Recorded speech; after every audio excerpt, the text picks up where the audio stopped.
ದೇವನಾಮಕ್ಕೆ ಸ್ತೋತ್ರವಾಗಲಿ. ಈ ಪರಿಶುದ್ಧ ದಿನದಲ್ಲಿ ಮತ್ತೊಂದಾವರ್ತಿ ದೇವರ ಸನ್ನಿಧಾನದಲ್ಲಿ ದೇವರನ್ನು ಆರಾಧಿಸುವುದಕ್ಕೆ ಸರ್ವ ಕೃಪಾಳುವಾದ ದೇವರು ನಮ್ಮ ಜೀವಿತದಲ್ಲಿ ಈ ಒಂದು ದಿನವನ್ನು ಕೊಟ್ಟಿದ್ದಾನೆ. ನಾವು ದೇವರಿಗೆ ಕೃತಜ್ಞತೆಯನ್ನು ಸಲ್ಲಿಸುವ ಪ್ರಾರ್ಥನೆಯೊಂದಿಗೆ ಇಂದಿನ ಆರಾಧನೆಯನ್ನು ನಾವು ಪ್ರಾರಂಭ ಮಾಡೋಣ. ನಮ್ಮನ್ನು ಬಹಳವಾಗಿ ಪ್ರೀತಿ ಮಾಡುವ ನಮ್ಮ ಪ್ರೀತಿಯ ತಂದೆಯಾದ ದೇವರೇ, ನಿಮ್ಮ ಪರಿಶುದ್ಧ ನಾಮಕ್ಕೆ ಸ್ತೋತ್ರ ಸ್ವಾಮಿ. ಈ ಮುಂಜಾನೆಯಲ್ಲಿ ವಾರದ ಮೊದಲನೇ ದಿನದಲ್ಲಿ ಕರ್ತನೆ, ನಿಮ್ಮ ಮಕ್ಕಳಾದ ನಾವು ಮತ್ತೊಂದು ಆವರ್ತಿ ನಿಮ್ಮ ಪಾದ ಸನ್ನಿಧಾನದಲ್ಲಿ ನಿಮ್ಮನ್ನು ಆರಾಧಿಸುವುದಕ್ಕೆ ನಮ್ಮ ಜೀವಿತದಲ್ಲಿ ಕೊಟ್ಟಂಥ ಈ ಒಂದು ಅವಕಾಶಕ್ಕಾಗಿ ನಾವು ವಂದನೆಯನ್ನು ಸಲ್ಲಿಸ್ತಾ ಇದ್ದೇವೆ. ಆತ್ಮನಾದ ದೇವರನ್ನು ಆತ್ಮದಲ್ಲಿ ಸತ್ಯದಲ್ಲಿ ಆರಾಧಿಸುವುದಕ್ಕೆ ನಮ್ಮನ್ನು ಯೋಗ್ಯರನ್ನಾಗಿ ಮಾರ್ಪಡಿಸಿ ಎಂಬುದಾಗಿ ನಾವು ಪ್ರಾರ್ಥಿಸ್ತಾ ಇದ್ದೇವೆ. ಆರಾಧನೆಗೆ ಅಡ್ಡಿಯಾಗಿ ನಮ್ಮ ಜೀವಿತದಲ್ಲಿರುವಂಥ ಎಲ್ಲ ತಪ್ಪುಗಳನ್ನು, ಪಾಪಗಳನ್ನು ಮತ್ತು ದಾವರ್ತಿ ಅರಿಕೆ ಮಾಡುವಂಥವರಾಗಿದ್ದೇವೆ. ಹೌದು ಕರ್ತನೆ, ನೀನು ಮೋಶೆಗೆ ಹೇಳಿದ ರೀತಿಯಲ್ಲಿ ಜನರನ್ನು ಶುದ್ಧಿಪಡಿಸಿ ಎಂಬುದಾಗಿ, ಹೌದು ಕರ್ತನೆ, ಒಂದು ಪರಿಶುದ್ಧತೆಯಲ್ಲಿ, ಒಂದು ಶುದ್ಧೀಕರಣದಲ್ಲಿ ಕರ್ತನೆ, ಈ ಮುಂಜಾನೆಯಲ್ಲಿ ನಿಮ್ಮ ಆಲಯಕ್ಕೆ ನಾವು ಸೇರಿ ಬಂದು ನಿಮ್ಮನ್ನು ಆರಾಧಿಸುವುದಕ್ಕೆ ನಮ್ಮನ್ನು ಯೋಗ್ಯರನ್ನಾಗಿ ಮಾರ್ಪಡಿಸು ಎಂಬುದಾಗಿ ಮತ್ತು ದಾವರ್ತಿ ಪ್ರಾರ್ಥಿಸುವಂಥವರಾಗಿದ್ದೇವೆ. ಕರ್ತನೆ, ಆಡುವಂಥ ಹಾಡುಗಳು ಕರ್ತನೆ, ಧ್ಯಾನಿಸುವಂಥ ದೇವರ ವಾಕ್ಯ ಎಲ್ಲದರ ಮೂಲಕ ದೇವರ ನಾಮ ಮಹಿಮೆ ಹೊಂದುವಂತೆ ಕೃಪೆ ಮಾಡಪ್ಪ ಸ್ವಾಮಿ.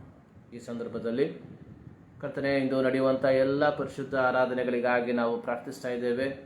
ವಿವಿಧ ಸ್ಥಳಗಳಲ್ಲಿ ನಿಮ್ಮ ಮಕ್ಕಳು ನಿಮ್ಮನ್ನು ಆರಾಧಿಸುವುದಕ್ಕೆ ಬಂದು ಸೇರುವಾಗ ದೇವರ ಪವಿತ್ರಾತ್ಮನು ತಾನೇ ಪ್ರತಿಯೊಂದು ಆರಾಧನೆಯ ನಿಯಂತ್ರಣವನ್ನು ತೆಗೆದುಕೊಂಡು, ಹೌದು ಕರ್ತನೆ, ಇಂದಿನ ಆರಾಧನೆ ಕರ್ತನೆ ಪರಲೋಕ ಸಂತೋಷಿಸುವಂಥ ಆರಾಧನೆಯಾಗಿ ಮಾರ್ಪಡುವಂತೆ ಕೃಪೆ ಮಾಡುವುದಾಗಿ ನಾವು ಪ್ರಾರ್ಥಿಸುವಂಥವರಾಗಿದ್ದೇವೆ ಸ್ವಾಮಿ. ಹೌದು ಕರ್ತನೆ, ಅನ್ಯಾಯವಾದಂಥ ಯಾವ ಆರಾಧನೆ ಕರ್ತನೆ ನಿಮ್ಮ ಆಲಯಗಳಲ್ಲಿ ಕರ್ತನೆ ಎದ್ದೇಳುವುದಕ್ಕೆ ನೀನು ಆಸ್ಪದ ಮಾಡಿ ಕೊಡಬೇಡ ಎಂಬುದಾಗಿ ನಾವು ಪ್ರಾರ್ಥಿಸ್ತಾ ಇದ್ದೇವೆ. ಹೌದು ಕರ್ತನೆ, ಸತ್ಯದ ಆರಾಧನೆ ಮಾತ್ರ ಈ ಮುಂಜಾನೆಯಲ್ಲಿ ಕರ್ತನೆ ಪ್ರತಿಯೊಂದು ಆಲಯಗಳಲ್ಲಿ ಕರ್ತನೆ ಅದು ಗೋಚರವಾಗುವಂತೆ ಕೃಪೆ ಮಾಡೆಂಬುದಾಗಿ ನಾವು ಪ್ರಾರ್ಥಿಸ್ತಾ ಇದ್ದೇವೆ. ಪ್ರಾರ್ಥನೆಗಳಿಗಾಗಿ ಸ್ತೋತ್ರ. ಯೇಸು ಕ್ರಿಸ್ತನ ಮಧುರ ನಾಮದಲ್ಲಿ ಬೇಡುತ್ತೇವೆ ನಮ್ಮ ಪ್ರೀತಿಯ ತಂದೆ, ಆಮೆನ್. ದೇವನಾಮಕ್ಕೆ ಸ್ತೋತ್ರ. ಮತ್ತೊಂದು ಆವರ್ತಿ ಈ ಸೆಪ್ಟೆಂಬರ್ ತಿಂಗಳಿನ 3ನೇ ಭಾನುವಾರ ದೇವರ ಸನ್ನಿಧಾನದಲ್ಲಿ ದೇವರನ್ನು ಆರಾಧಿಸುವುದಕ್ಕೆ ದೇವರು ನಮ್ಮ ಜೀವಿತದಲ್ಲಿ ಒಂದು ಅವಕಾಶವನ್ನು, ಸಂದರ್ಭವನ್ನು ಕೊಟ್ಟಿದ್ದಕ್ಕಾಗಿ ನಾವು ದೇವರಿಗೆ ಕೃತಜ್ಞತೆಯನ್ನು ಸಲ್ಲಿಸುವ ಒಂದು ಹಾಡಿನ ಕೆಲವು ಚರಣಗಳನ್ನು ಹಾಡಿ ಪ್ರಾರಂಭದಲ್ಲಿ ದೇವರ ನಾಮವನ್ನು ನಾವು ಮಹಿಮೆಪಡಿಸುವ. ಶ್ರೀಯೇಸು ನಾಮ ಅತಿಶಯ ನಾಮ, ಪಾಪಿಗೆ ಇಂಪಾದ ನಾಮ ಎಂಬ ಹಾಡನ್ನು ಹಾಡಿ ದೇವರ ನಾಮವನ್ನು ನಾವು ಮಹಿಮೆಪಡಿಸುವ.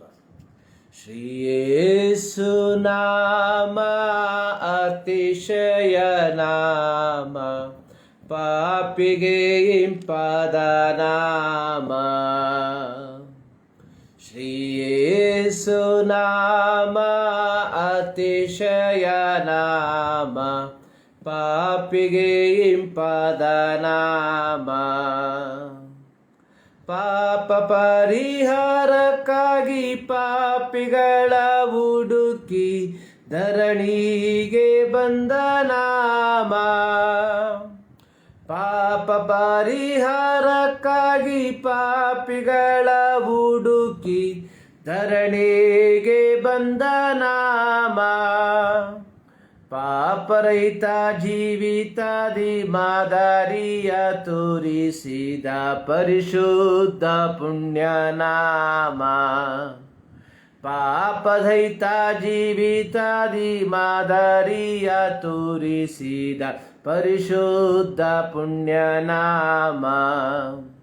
ಶ್ರೀಯೇಸು ನಾಮ ಅತಿಶಯ ನಾಮ, ಪಾಪಿಗೆ ಇಂಪಾದ ನಾಮ. ಎಲ್ಲ ನಾಮದಲ್ಲಿಯೂ ಮೇಲಾದ ನಾಮ ಯೇಸುವಿನ ದಿವ್ಯ ನಾಮ. ಎಲ್ಲ ನಾಮದಲ್ಲಿಯೂ ಮೇಲಾದ ನಾಮ ಯೇಸುವಿನ ದಿವ್ಯ ನಾಮ. ಸರ್ವ ಜನರೆಲ್ಲ ಅಡ್ಡ ಬಿದ್ದು ಸ್ತೋತ್ರ ಮಾಡಿ ಹರ್ಷದಿಂದ ಆಡುವ ನಾಮ. ಸರ್ವ ಜನರೆಲ್ಲ ಅಡ್ಡ ಬಿದ್ದು ಸ್ತೋತ್ರ ಮಾಡಿ ಹರ್ಷದಿಂದ ಹಾಡುವ ನಾಮ ಶ್ರೀ ಯೇಸು ನಾಮ ಅತಿಶಯ ನಾಮ ಪಾಪಿಗೆ ಇಂಪಾದ ನಾಮ ಲೆಕ್ಕವಿಲ್ಲದಷ್ಟು ಪಾಪ ನನ್ನಿಂದ ತೆಗೆಯಲು ನನಗಾಗಿ ಬಂದ ನಾಮ ಲೆಕ್ಕವಿಲ್ಲದಷ್ಟು ಪಾಪ ನನ್ನಿಂದ ತೆಗೆಯಲು ನನಗಾಗಿ ಬಂದ ನಾಮ ಅನ್ಯನೆಂದು ತಳ್ಳದೆನ್ನ ಧನ್ಯನಾಗಿ ಮಾಡಲು ಬಂದ ಉನ್ನತನ ಪುಣ್ಯನಾಮ ಅನ್ಯನೆಂದು ತಳ್ಳದೆನ್ನ ಧನ್ಯನಾಗಿ ಮಾಡಲು ಬಂದ ಉನ್ನತನ ಪುಣ್ಯನಾಮ ಶ್ರೀ ಯೇಸು ನಾಮ ಅತಿಶಯ ನಾಮ ಪಾಪಿಗೆ ಇಂಪಾದ ನಾಮ ಭೂತ ಬಾಧಿತರಿಗೆ ನಾನಾ ರೋಗಿಗಳಿಗೆ ಸ್ವಸ್ಥ ಮಾಡುವಂತ ನಾಮ ಭೂತ ಬಾಧಿತರಿಗೆ ನಾನಾ ರೋಗಿಗಳಿಗೆ ಸ್ವಸ್ಥ ಮಾಡುವಂತ ನಾಮ ಕುರುಡಾರಿಗೂ ಕುಂಟಾರಿಗೂ ಕುಷ್ಠರೋಗಿಗಳಿಗೆಲ್ಲ ಬಿಡುಗಡೆ ಕೊಡುವ ನಾಮ ಕುರುಡಾರಿಗೂ ಕುಂಟಾರಿಗೂ ಕುಷ್ಠರೋಗಿಗಳಿಗೆಲ್ಲ ಬಿಡುಗಡೆ ಕೊಡುವ ನಾಮ ಶ್ರೀ ಯೇಸು ನಾಮ ಅತಿಶಯ ನಾಮ ಪಾಪಿಗೆ ಇಂಪಾದ ನಾಮ ಶ್ರೀ ಯೇಸು ನಾಮ ಅತಿಶಯ ನಾಮ ಪಾಪಿಗೆ ಇಂಪಾದ ನಾಮ ಹಲ್ಲೆಲೂಯಾ ಶ್ರೀ ಯೇಸು ನಾಮ ಅತಿಶಯ ನಾಮ ಪಾಪಿಗೆ ಇಂಪಾದ ನಾಮ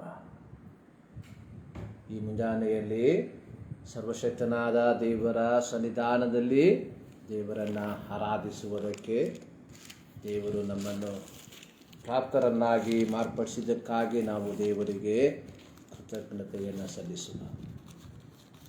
ಅಪೊಸ್ತಲನಾದ ಪೇತ್ರನು ಹೇಳಿದ ರೀತಿಯಲ್ಲಿ ಬರಬೇಕಾದ ರಕ್ಷಣೆಯು ಇನ್ನಾರಲ್ಲಿಯೂ ಸಿಕ್ಕುವುದಿಲ್ಲ, ಆ ಹೆಸರಿನಿಂದಲೇ ಹೊರತು ಆಕಾಶದ ಕೆಳಗೆ ಮನುಷ್ಯರೊಳಗೆ ಕೊಡಲ್ಪಟ್ಟಿರುವ ಬೇರೆ ಯಾವ ಹೆಸರಿನಿಂದಲೂ ನಮಗೆ ರಕ್ಷಣೆಯಾಗುವುದಿಲ್ಲ.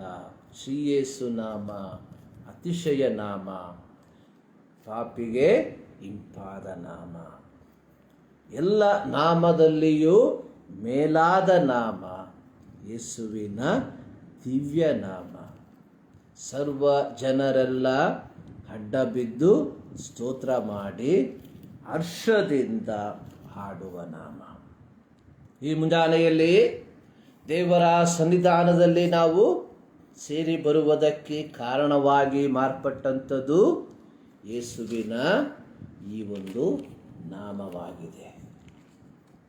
ಇಲ್ಲದೆ ಹೋಗಿದ್ದಲ್ಲಿ ಈ ಮುಂಜಾನೆಯಲ್ಲಿ ನಾವು ಆತನ ಸನ್ನಿಧಾನದಲ್ಲಿ ಕಾಣಲ್ಪಡುವುದಕ್ಕೆ ಯಾವ ವಿಧವಾದಂತಹ ಅವಕಾಶಗಳು ನಮ್ಮಲ್ಲಿ ಇರಲಿಲ್ಲ. ಅಪೊಸ್ತಲನಾದ ಪೌಲನು ಎಫೆಸದಲ್ಲಿರುವ ವಿಶ್ವಾಸಿಗಳಿಗೆ ಬರೆಯುವಂತಹ ಸಂದರ್ಭದಲ್ಲಿ ಪೌಲನು ಹೇಳಿರುವಂತಹ ಒಂದು ಮಾತು, ಕ್ರಿಸ್ತನು ನಿಮ್ಮನ್ನು ಪ್ರೀತಿಸಿ. ಇದು ಎಫೆಸದಲ್ಲಿರುವಂತಹ ವಿಶ್ವಾಸಿಗಳಿಗೆ ಅಥವಾ ಎಫೆಸದಲ್ಲಿರುವಂತಹ ದೇವ ಜನರಿಗೆ ಆತನು ಬರೆಯುವಂಥದ್ದಾಗಿದೆ. ಏನಂದರೆ ಕ್ರಿಸ್ತನು ನಿಮ್ಮನ್ನು ಪ್ರೀತಿಸಿ. ಸೊ ಕ್ರಿಸ್ತನು ನಮ್ಮನ್ನು ಪ್ರೀತಿಸಿ, ಕ್ರಿಸ್ತನು ನನ್ನನ್ನು ಪ್ರೀತಿಸಿ, ನಮ್ಮೆಲ್ಲರಿಗೋಸ್ಕರ ನನಗೋಸ್ಕರ ತನ್ನನ್ನೇ ದೇವರಿಗೆ ಸುಗಂಧ ವಾಸನೆಯಾದ ಕಾಣಿಕೆಯಾಗಿಯೂ ಯಜ್ಞವಾಗಿಯೂ ಸಮರ್ಪಿಸಿಕೊಂಡ ಪ್ರಕಾರ. ಅಂದರೆ ಕ್ರಿಸ್ತನು ನಮ್ಮೆಲ್ಲರಿಗೋಸ್ಕರ ದೇವರಿಗೆ ಸುಗಂಧ ವಾಸನೆಯಾದ ಕಾಣಿಕೆಯಾಗಿ ಯಜ್ಞವಾಗಿ ಸಮರ್ಪಿಸಿಕೊಂಡು ನಮ್ಮ ಪಾಪಗಳನ್ನು ಆತನು ತನ್ನ ರಕ್ತದ ಮೂಲಕ ತೊಳೆದದರ ಫಲವಾಗಿ ಈ ಮುಂಜಾನೆಯಲ್ಲಿ ನಾವು ದೇವರ ಸನ್ನಿಧಾನದಲ್ಲಿ ಆತನನ್ನು ಆರಾಧಿಸುವುದಕ್ಕೆ, ಆತನನ್ನು ಸ್ತುತಿಸುವುದಕ್ಕೆ ನಾವು ಸೇರಿ ಬಂದಿದ್ದೇವೆ.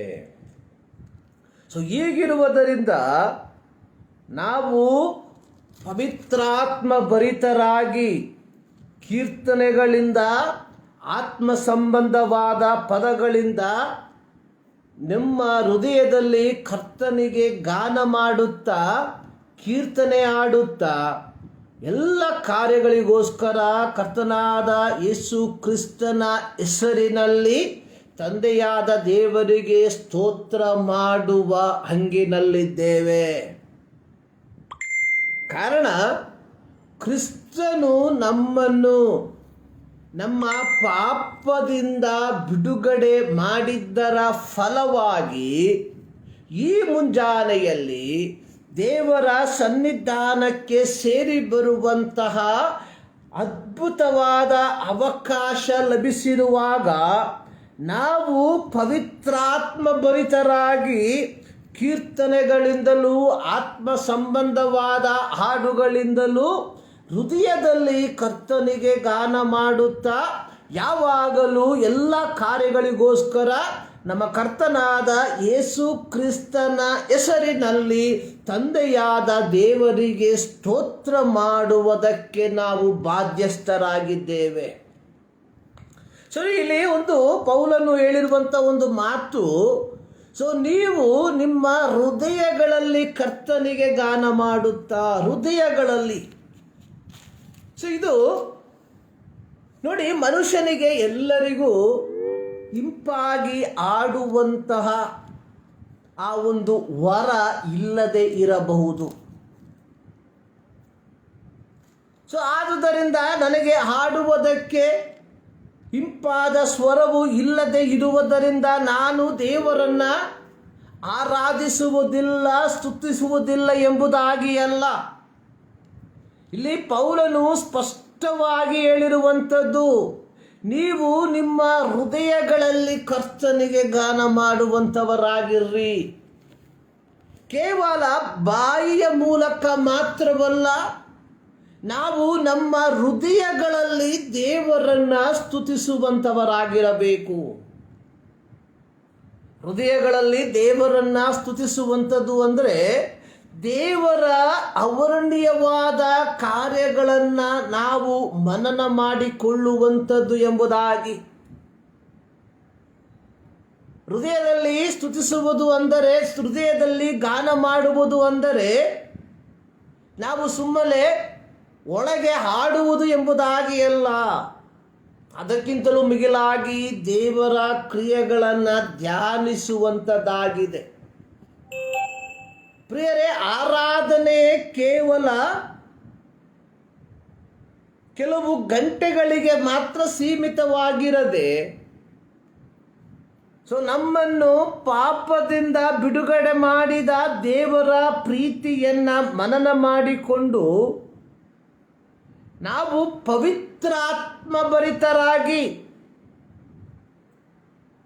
ಅಂದರೆ ಪವಿತ್ರಾತ್ಮನು ಎಂಬುದಾಗಿ ನಾವು ನೋಡುವಾಗ ಪವಿತ್ರವಾದ ಆತ್ಮ ನಮ್ಮಲ್ಲಿ ವಾಸಿಸುವವರಾಗಿ, ಪವಿತ್ರವಾದ ಆತ್ಮ ಅಥವಾ ಪವಿತ್ರಾತ್ಮ ನಮ್ಮಲ್ಲಿ ವಾಸಿಸಬೇಕಾದರೆ ನನ್ನ ಜೀವಿತ ಪವಿತ್ರವಾಗಿರಬೇಕು.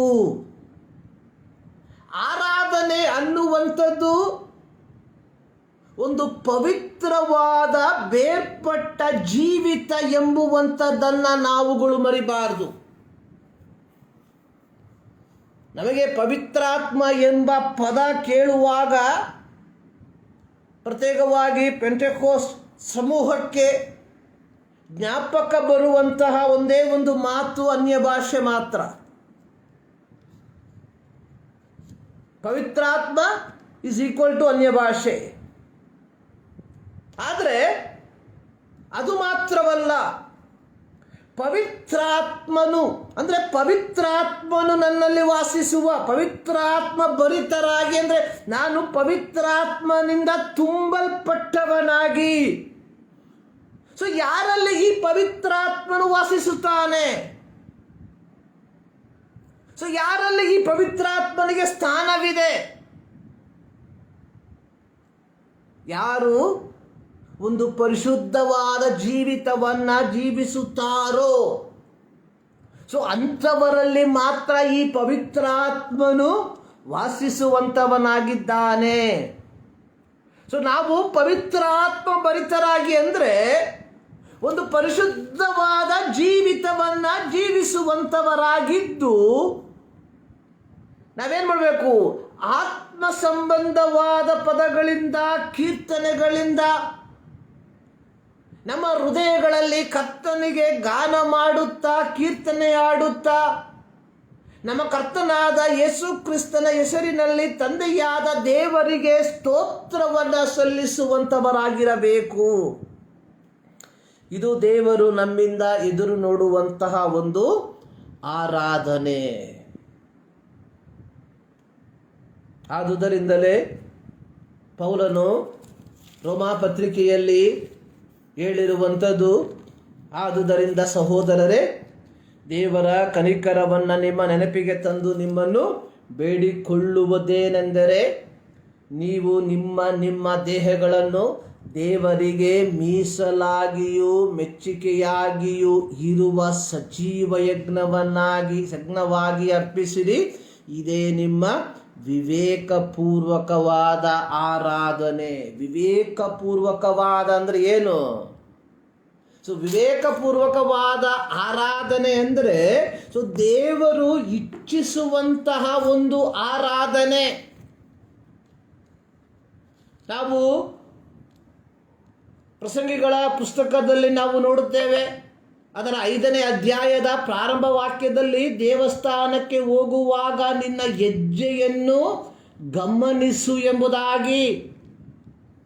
ಸೊ ಅಲ್ಲಿ ಅದರ ಅರ್ಥವೇನೆಂಬುದಾಗಿ ನಾವು ನೋಡುವಾಗ, ದೇವಾಲಯಕ್ಕೆ ಹೋಗುವಾಗ, ಸೊ ನಮ್ಮ ಕನ್ನಡ ಸತ್ಯವೇದದಲ್ಲಿ ಹೆಜ್ಜೆಯನ್ನು ಗಮನಿಸು ಎಂಬುದಾಗಿ ಬರೆದಿರುವ ಇಬ್ರೂ ಪದದ ಮೂಲ ಪದವಾದ ಇಬ್ರೂ ಪದದ ಅರ್ಥವೇನೆಂದರೆ, ಸೊ ನೀವು ವಿವೇಕದಿಂದ ನಡೆಯುವಂಥವರಾಗಿರ್ರಿ.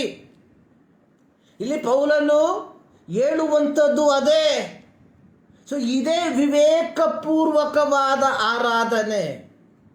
ಅಂದರೆ ದೇವರ ಚಿತ್ತಾನುಸಾರವಾದ ನಡವಳಿಕೆಯಲ್ಲಿ ನಾನು ಜೀವಿಸುವವನಾಗಿದ್ದು ಆತನನ್ನು ಆರಾಧಿಸುವಂಥದ್ದು.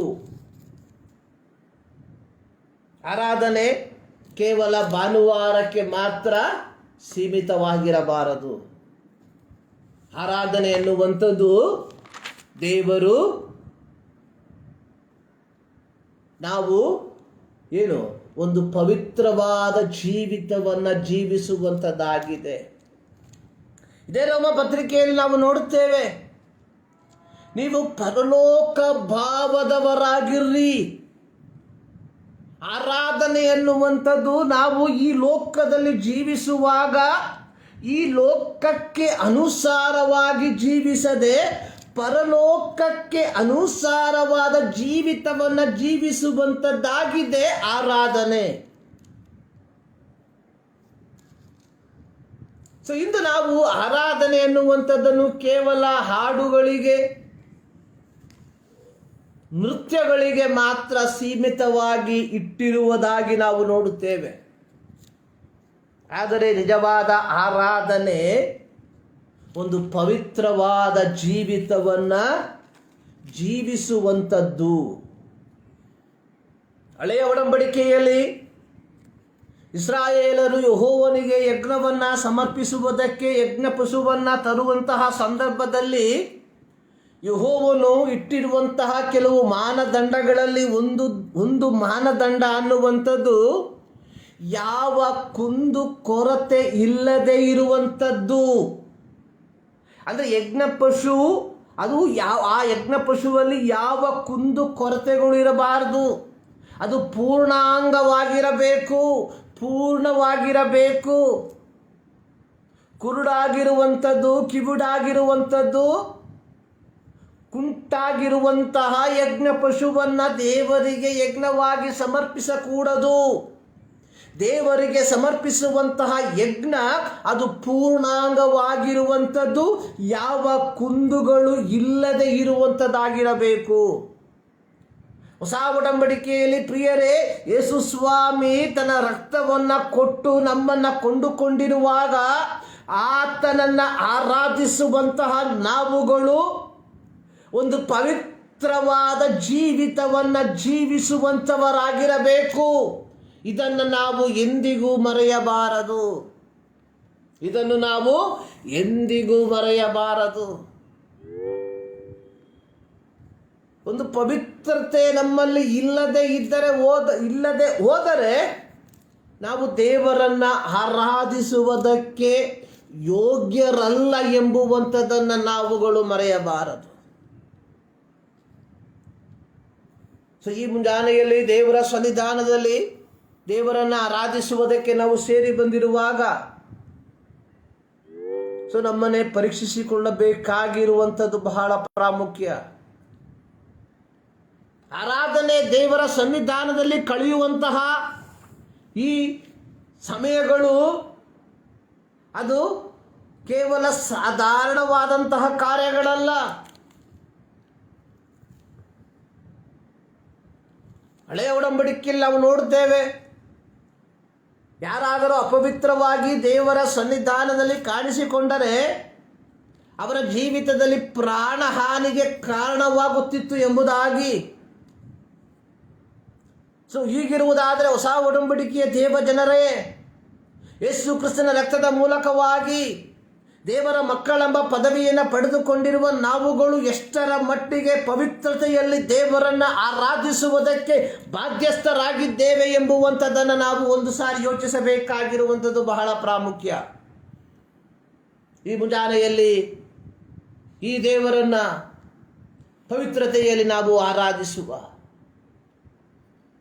ಸೊ ಈ ದಿನದ ದೇವರ ವಾಕ್ಯಕ್ಕಾಗಿ ಆರಿಸಿಕೊಂಡಿರುವಂತಹ ಶೀರ್ಷಿಕೆ ಎನ್ನುವಂಥದ್ದು ಸಂಘರ್ಷದ ನಡುವೆ ಸಮಾಧಾನದ ಒಂದು ಒಪ್ಪಂದ. ಅಂದರೆ ಈ ಲೋಕದಲ್ಲಿ ದೇವರ ಮಕ್ಕಳು ತಮ್ಮ ಜೀವಿತವನ್ನು ಹೇಗೆ ಜೀವಿಸಬೇಕು,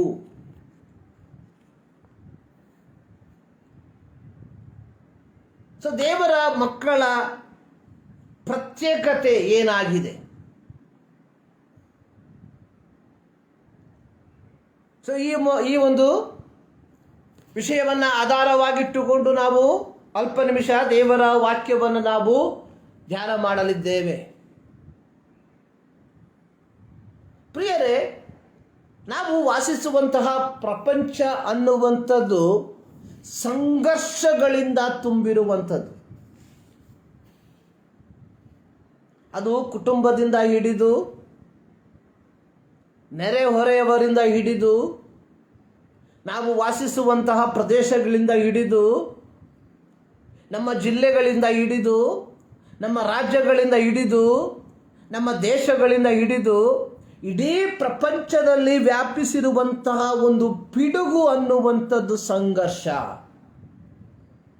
ಇಂತಹ ಸಂಘರ್ಷಮಯವಾದಂತಹ ಪ್ರಪಂಚದಲ್ಲಿ ಒಬ್ಬ ದೇವರ ಮಗನು, ದೇವರ ಮಗಳು ಸೊ ಯಾವ ರೀತಿಯಾಗಿ ಬದುಕಬೇಕು ಎನ್ನುವಂಥದ್ದು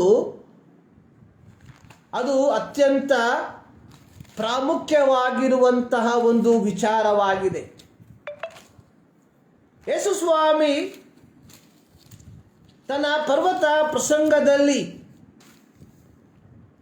ಹೇಳಿದಂತಹ ಒಂದು ಮಾತು ಮತ್ತಾಯನು ಬರೆದ ಸುವಾರ್ತೆ 5ನೇ ಅಧ್ಯಾಯ ಅದರ 9ನೇ ವಾಕ್ಯ, ಸಮಾಧಾನ ಪಡಿಸುವವರು ಧನ್ಯರು, ಅವರು ದೇವರ ಮಕ್ಕಳು ಅನ್ನಿಸಿಕೊಳ್ಳುವವರು. ಯಾರು ದೇವರ ಮಕ್ಕಳು? ಇದು ನಮ್ಮ ಕರ್ತನಾದ ಯೇಸು ಕ್ರಿಸ್ತನು ತಾನೇ ತನ್ನ ಐಹಿಕ ಸೇವೆಯ ಪ್ರಾರಂಭ ಘಟ್ಟಗಳಲ್ಲಿ ಜನರಿಗೆ ಉಪದೇಶ ಮಾಡಿದಾಗ ಹೇಳಿದಂತಹ ಮಾತು. ಇಲ್ಲಿ ಧನ್ಯರು ಧನ್ಯರು ಧನ್ಯರು ಎಂಬ ಪದಗಳನ್ನು ಅನೇಕಾವರ್ತಿ ನಾವು ನೋಡುವಂಥವರಾಗಿದ್ದೇವೆ.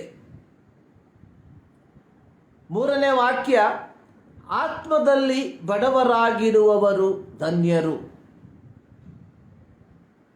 4ನೇ ವಾಕ್ಯ, ದುಃಖ ಪಡುವವರು ಧನ್ಯರು.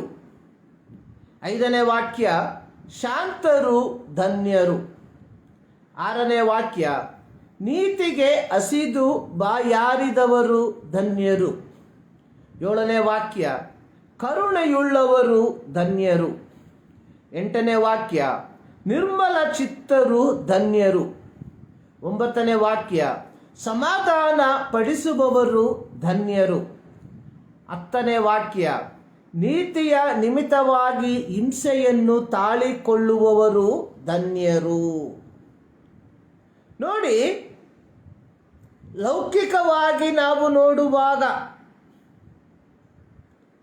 ಹಿಂಸೆಯನ್ನು ತಾಳಿಕೊಳ್ಳುವವರು ಧನ್ಯರು, ನೀತಿಯ ನಿಮಿತ್ತವಾಗಿ ಹಿಂಸೆಯನ್ನು ತಾಳಿಕೊಳ್ಳುವವರು ಧನ್ಯರು ಎಂಬ ಪದಪ್ರಯೋಗವನ್ನು ಒಬ್ಬ ಲೌಕಿಕ ವ್ಯಕ್ತಿಯ ಮುಂದೆ ಹೇಳುವಾಗ ಆತ ಎಂದಿಗೂ ಇದನ್ನು ಒಪ್ಪಿಕೊಳ್ಳುವುದಿಲ್ಲ.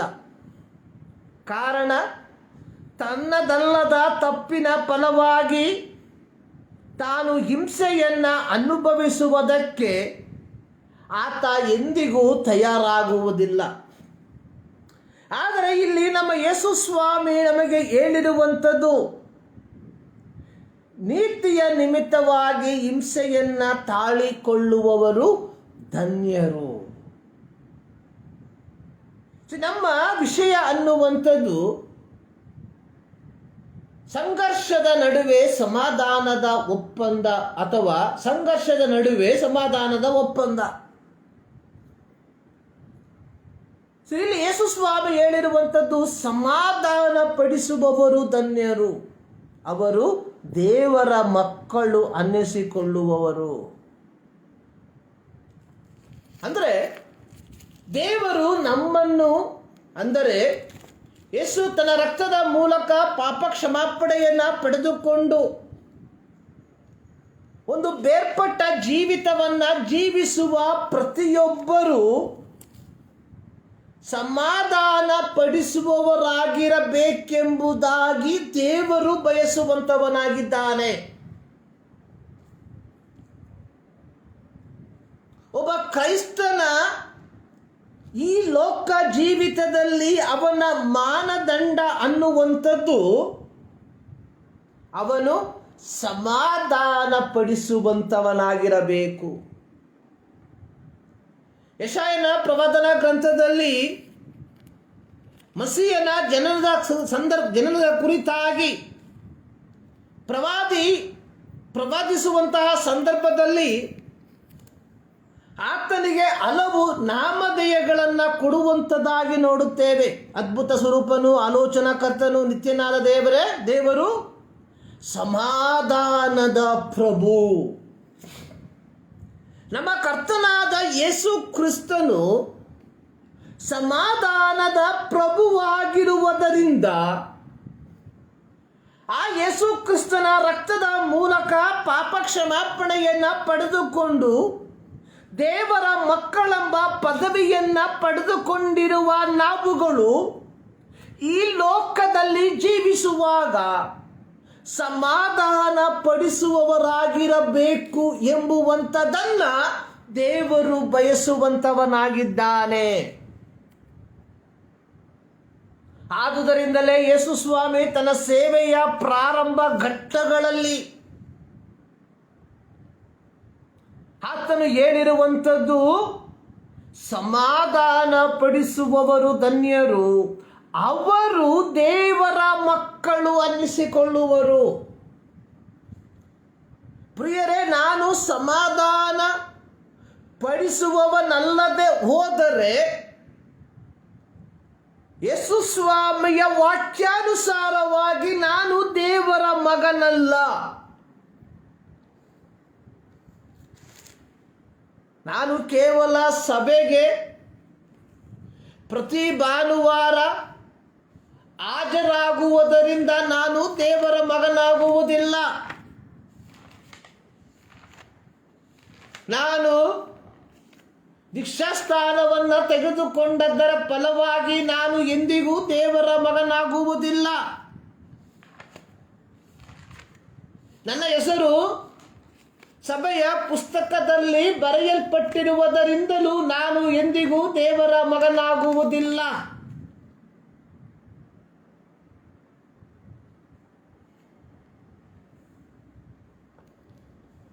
ಒಂದು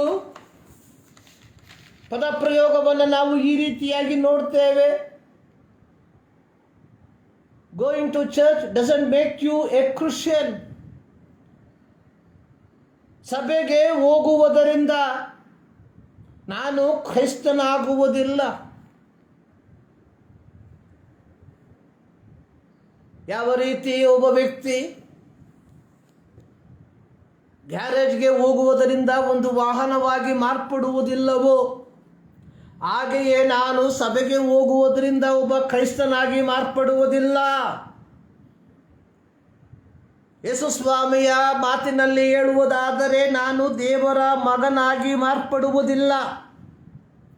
ದೇವರ ಮಗನಾಗಿ ನಾನು ಮಾರ್ಪಡಬೇಕಾದರೆ ನಾನು ವಾಸಿಸುವಂತಹ ಸಮುದಾಯದ ನಡುವೆ ನಾನು ಸಮಾಧಾನ ಪಡಿಸುವಂಥವನಾಗಿರಬೇಕು. ಸೊ ಇಂದು ನಾವುಗಳು ಬೆಂಕಿಯನ್ನು ಹಚ್ಚುವುದರಲ್ಲಿ ನಿಸ್ಸೀಮರು.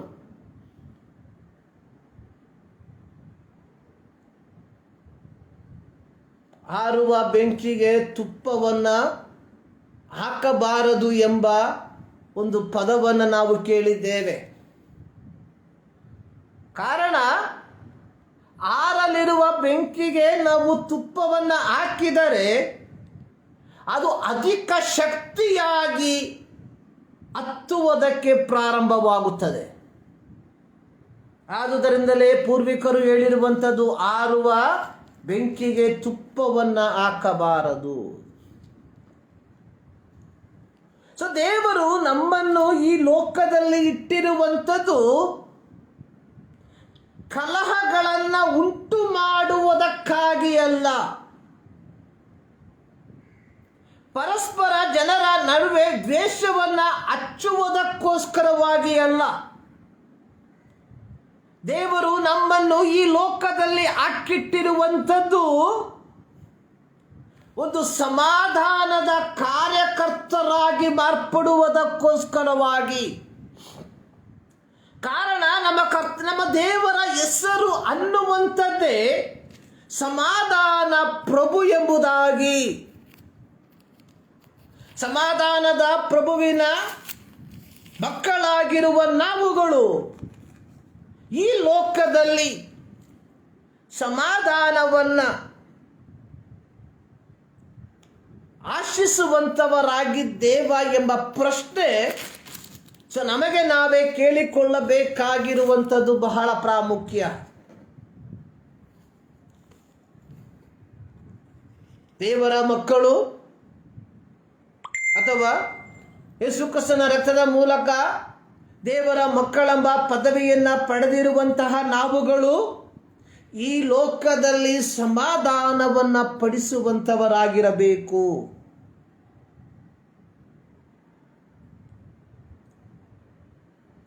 ನೋಡಿ, ಸತ್ಯವೇದದಲ್ಲಿ ನಾವು ಅನೇಕ ವಾಕ್ಯ ಭಾಗಗಳನ್ನು ನೋಡುವಂಥವರಾಗಿದ್ದೇವೆ. ಹಳೆಯ ಒಡಂಬಡಿಕೆಯಲ್ಲಿ ಆದಿಕಾಂಡ ಪುಸ್ತಕ 13ನೇ ಅಧ್ಯಾಯ ಅದರ 1-13 ವಾಕ್ಯದಲ್ಲಿ ಅಬ್ರಾಮನ ಮತ್ತು ಲೋಟನ ಒಂದು ಸಂಭವ ಕತೆ ಬರೆದಿರುವಂಥದ್ದಾಗಿ ನಾವು ನೋಡುತ್ತೇವೆ. ಅಬ್ರಹಾಮನು ಯೆಹೋವನ ಮಾತಿಗೆ ವಿಧೇಯನಾಗಿ ಎಲ್ಲವನ್ನ ಬಿಟ್ಟು ಅಂದರೆ ಸ್ವದೇಶವನ್ನ ಬಂಧು ಬಳಗವನ್ನ ಬಿಟ್ಟು ಯೆಹೋವನು ತೋರಿಸಲಿರುವ ದೇಶಕ್ಕೆ ಹೊರಟು ಹೋದನು. ಹೀಗೆ ಅಬ್ರಹಾಮನು ಹೊರಟು ಬಂದಾಗ ಅಬ್ರಹಾಮನ ತಮ್ಮನ ಮಗನಾದ ಲೋಟನು ಅಬ್ರಹಾಮನ ಸಂಗಡ ಹೊರಟು ಹೋದನು. ಇಲ್ಲಿ ಅಬ್ರಹಾಮನು ಲೋಟನಿಗೆ ತಂದೆಯ ಸ್ಥಾನದಲ್ಲಿ ಇರುವಂತಹ ವ್ಯಕ್ತಿ. ನಮ್ಮ ಭಾಷೆಯಲ್ಲಿ ಹೇಳೋದಾದರೆ ದೊಡ್ಡಪ್ಪ. ಸೊ ಇವರಿಬ್ಬರು ಹೊರಟು ಬಂದರು. ಹೀಗೆ ಅವರ ಪ್ರಯಾಣ ಮುಂದುವರಿಯುವಂಥದ್ದನ್ನು ನಾವು ನೋಡುತ್ತೇವೆ. ಇಲ್ಲಿ ಅಬ್ರಹಾಮನ ಕುರಿತಾಗಿ ನಾವು ನೋಡುವಾಗ ಹಾಗೂ ಲೋಟನ ಕುರಿತಾಗಿ ನಾವು ನೋಡುವಾಗ ಇವರಿಬ್ಬರು ಐಶ್ವರ್ಯವಂತರಾಗಿದ್ದರು. ಆದಿಕಾಂಡ 13ನೇ ಅಧ್ಯಾಯ 2ನೇ ವಾಕ್ಯದಲ್ಲಿ ನಾವು ನೋಡುವಂಥದ್ದು ಅಬ್ರಾಮನು ಬಹು ಐಶ್ವರ್ಯವಂತನಾಗಿದ್ದನು. ಅವನಿಗೆ ಪಶುಗಳು, ಬೆಳ್ಳಿ, ಬಂಗಾರವು ಇದ್ದವು. ಹಾಗೆಯೇ ಲೋಟನು ಸಹ ಐಶ್ವರ್ಯವಂತನಾಗಿದ್ದನು. 5ನೇ ವಾಕ್ಯದಲ್ಲಿ ಅವನ ಜೊತೆಯಲ್ಲಿದ್ದ ಲೋಟನಿಗೂ ಕುರಿ, ದನ, ಗುಡಾರಗಳಿದ್ದವು. ಅವರು ಒಂದು ಪ್ರತ್ಯೇಕವಾದ ಸ್ಥಳಕ್ಕೆ ಬಂದಾಗ ಅಬ್ರಹಾಮನ ಸೇವಕರಿಗೂ ಲೋಟನ ಸೇವಕರಿಗೂ ಒಂದು ಕಲಹ ಉಂಟಾಗುವಂಥದ್ದನ್ನು ನಾವು ನೋಡುತ್ತೇವೆ. ಸೊ ಯಾವಾಗ ಅಬ್ರಹಾಮನ ಸೇವಕರಿಗೂ ಲೋಟನ ಸೇವಕರಿಗೂ ಜಗಳ ಉಂಟಾಯಿತೋ, ಅಬ್ರಹಾಮನು ತನ್ನ ಸಹೋದರನ ಮಗನಾದ ಲೋಟನನ್ನ ಕರೆದು ಅವನಿಗೆ ಹೇಳುವಂಥದ್ದು ಅದರ 8ನೇ ವಾಕ್ಯ, ನನಗೂ ನಿನಗೂ ನನ್ನ ದನ ಕಾಯುವವರಿಗೂ ನಿನ್ನ ದನ ಕಾಯುವವರಿಗೂ ಜಗಳವಿರಬಾರದು, ನಾವು ಸಹೋದರರಲ್ಲವೇ? ದೇಶವೆಲ್ಲ ನಿನ್ನೆದುರಿಗೆ ಇದೆ, ದಯವಿಟ್ಟು ನನ್ನನ್ನು ಬಿಟ್ಟು ಪ್ರತ್ಯೇಕ ಹೋಗು. ನೀನು ಎಡಗಡೆಗೆ ಹೋದರೆ ನಾನು ಬಲಗಡೆಗೆ ಹೋಗುವೆನು, ನೀನು ಬಲಗಡೆಗೆ ಹೋದರೆ ನಾನು ಎಡಗಡೆಗೆ ಹೋಗುವೆನು. ಸೊ ಇಲ್ಲಿ ಅಬ್ರಾಮನು ಬಂದಂತಹ ಜಗಳದ ಸಂಘರ್ಷದ ತೀವ್ರತೆಯನ್ನು ಅರ್ಥ ಮಾಡಿಕೊಂಡು ತನ್ನ ಸಹೋದರ ಮಗನಾದ ಲೋಟನಿಗೆ ಒಂದು ವಿನಂತಿ ಮಾಡಿಕೊಳ್ಳುವಂಥದ್ದನ್ನು ನೋಡುತ್ತೇವೆ. ಆ ವಿನಂತಿ ಏನೆಂದರೆ, ದಯಮಾಡಿ ನನ್ನನ್ನು ಬಿಟ್ಟು ನೀನು ದೂರ ಹೋಗು, ಪ್ರತ್ಯೇಕವಾಗಿ ಹೋಗು. ಯಾಕೆಂದರೆ ನಾವು ಹೋಗುವಂತಹ ಸ್ಥಳದಲ್ಲಿ ಇಬ್ಬರು ಒಟ್ಟಾಗಿ ವಾಸಿಸುವುದಕ್ಕೆ ಅಸಾಧ್ಯವಾದಂತಹ ಕಾರ್ಯಗಳು ಸಂಭವಿಸಬಹುದು. ಯಾಕೆಂದರೆ ನಿನಗೂ ದನ ಕುರಿಗಳು ಹೇರಳವಾಗಿದೆ, ಸೊ ನಿನಗೂ ಗುಡಾರಗಳು ಹೇರಳವಾಗಿದೆ. ನಾವು ಹೋಗಲಿರುವಂತಹ ಸ್ಥಳಗಳಲ್ಲಿ ಕೆಲವೊಮ್ಮೆ ಜಾಗ ಸಾಲದೆ ಹೋದರೆ ಅದು ಮತ್ತೆ ನಮ್ಮ ಮಧ್ಯದಲ್ಲಿ ಒಂದು ಕಲಹಕ್ಕೆ ಕಾರಣವಾಗಿ ಮಾರ್ಪಡಬಹುದು. ನಮ್ಮಿಬ್ಬರ ಮಧ್ಯದಲ್ಲಿ ಒಂದು ಸಂಘರ್ಷ, ಗಲಾಟೆ, ಕಲಹ ಉಂಟಾಗುವಂಥದ್ದು ಸರಿಯಲ್ಲ. ಸೊ ಹೀಗಿರುವುದರಿಂದ ಈಗಲೇ ಪ್ರತ್ಯೇಕವಾಗುವಂಥದ್ದು ಒಳಿತು. ಇದು ಅಬ್ರಹಾಮನು ಹೇಳುವಂಥದ್ದು ಮಾತ್ರವಲ್ಲ, ಅಬ್ರಹಾಮನು ಲೋಟನಿಗೆ ಮೊದಲ ಆಯ್ಕೆಯನ್ನ ಕೊಡುವಂಥದ್ದಾಗಿ ನೋಡುತ್ತೇವೆ. ಇಲ್ಲಿ ಅಬ್ರಹಾಮನು ಹೇಳುವಂಥದ್ದು, ನೀನು ಎಡಭಾಗಕ್ಕೆ ಹೋದರೆ ನಾನು ಬಲಭಾಗಕ್ಕೆ ಹೋಗುತ್ತೇನೆ, ನೀನು ಬಲಭಾಗಕ್ಕೆ ಹೋದರೆ ನಾನು ಎಡಭಾಗಕ್ಕೆ ಹೋಗುತ್ತೇನೆ. ಕಾರಣ, ಮುಂದೊಂದು ದಿನ ನಾವು ತಿರುಗಿ ಒಂದಾಗಿ ಕಲಹಕ್ಕೆ ಕಾರಣವಾಗತಕ್ಕ ಕಾರ್ಯಗಳು ಸಂಭವಿಸಬಾರದು. ಸೊ ಹೀಗಿರುವುದರಿಂದ ನಾವು ಪ್ರತ್ಯೇಕವಾಗುವಂಥದ್ದು ಒಳಿತು. ಇಲ್ಲಿ ಅಬ್ರಾಮನು ತನ್ನ ಪಾತ್ರವನ್ನ ಅಚ್ಚುಕಟ್ಟಾಗಿ ನಿರ್ವಹಿಸುವಂಥದ್ದನ್ನು ನಾವು ನೋಡುತ್ತೇವೆ. ನೋಡಿ, ಅಬ್ರಹಾಮನು ದೇವರ ಕರೆಯುವಿಕೆಯನ್ನ ಕೇಳಿ ಹೊರಟು ಬಂದಂಥವನು. ಲೋಟನು ಅಬ್ರಾಮನು ಹೊರಟು ಬಂದದ್ದನ್ನು ನೋಡಿ ಹೊರಟು ಬಂದಂಥವನು.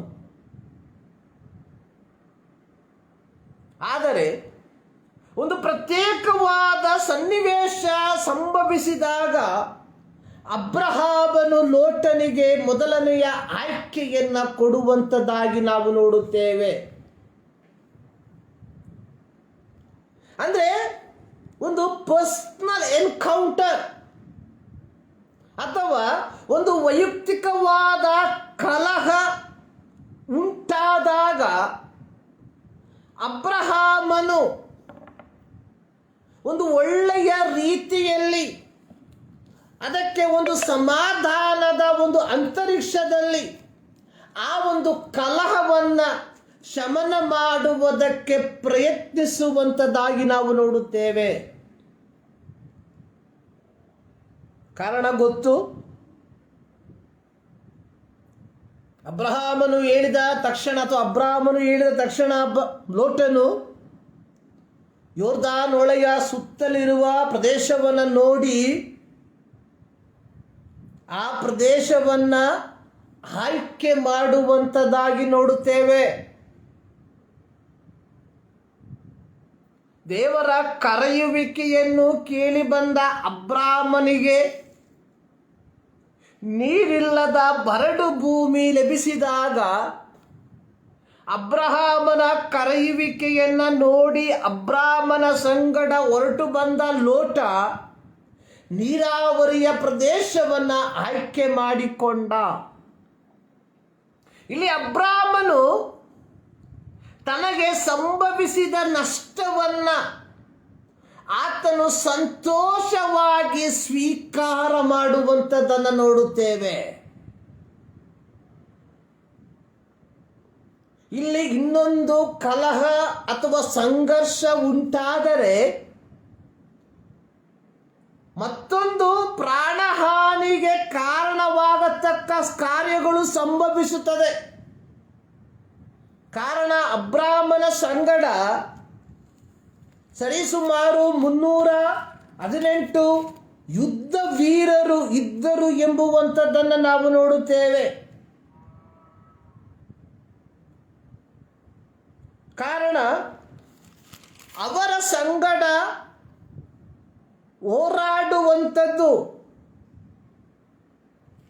ಲೋಟನಿಗಾಗಲಿ ಲೋಟನ ಸೇವಕರಿಗಾಗಲಿ ಅಸಾಧ್ಯವಾದ ಕಾರ್ಯ.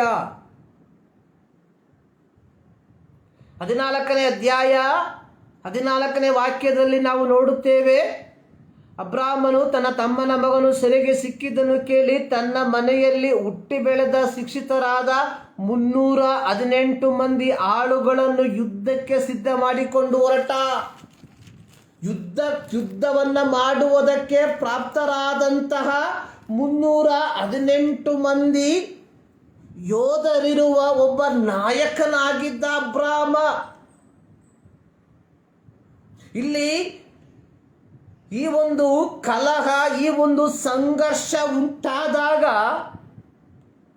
ಅಬ್ರಾಮನು ತನ್ನ ಸೇವಕರಿಗೆ, ತನ್ನ ಮನೆಯಲ್ಲಿ ಹುಟ್ಟಿದ ಸೇವಕರಿಗೆ ಒಂದು ಕಣ್ಣು ಸನ್ನೆಯನ್ನ ಮಾಡಿದರೆ ನಿಮಿಷ ಮಾತ್ರದಲ್ಲಿಯೇ ಲೋಟನ ಸೇವಕರನ್ನ ನಿಶ್ಶೇಷವಾಗಿ ಕೊಲ್ಲುವುದಕ್ಕೆ ಪ್ರಾಪ್ತರಾಗಿರುವಂತಹ ವ್ಯಕ್ತಿಗಳು ತನ್ನ ಮನೆಯಲ್ಲಿ, ತನ್ನ ಗುಡಾರದಲ್ಲಿ ವಾಸಿಸುತ್ತಿದ್ದಾಗ್ಯೂ ಅಬ್ರಾಮನು ಲೋಟನಿಗೆ ಹೇಳುವಂಥದ್ದು,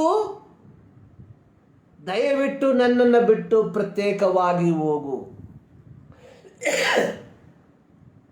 ಒಂದು ಸಂಘರ್ಷದ ಸಂದರ್ಭ ಬಂದಾಗ ಅಬ್ರಾಮನು ಸಮಾಧಾನವಾಗಿ ಆ ಸಂಘರ್ಷವನ್ನ ನಿವಾರಿಸುವಂಥದ್ದಾಗಿ ನಾವು ನೋಡುತ್ತೇವೆ. ಪ್ರಿಯ ದೇವರ ಮಕ್ಕಳೇ, ಕ್ರೈಸ್ತರು ಎಂಬುದಾಗಿ ಅಭಿಮಾನಗೊಳ್ಳುವಂಥವರೇ, ನಮ್ಮ ಜೀವಿತದಲ್ಲಿ ಇಂತಹ ಸನ್ನಿವೇಶಗಳು ಬರುವಾಗ ನಾವುಗಳು ತೆಗೆದುಕೊಳ್ಳುವಂತಹ ತೀರ್ಮಾನಗಳು ಯಾವುದು?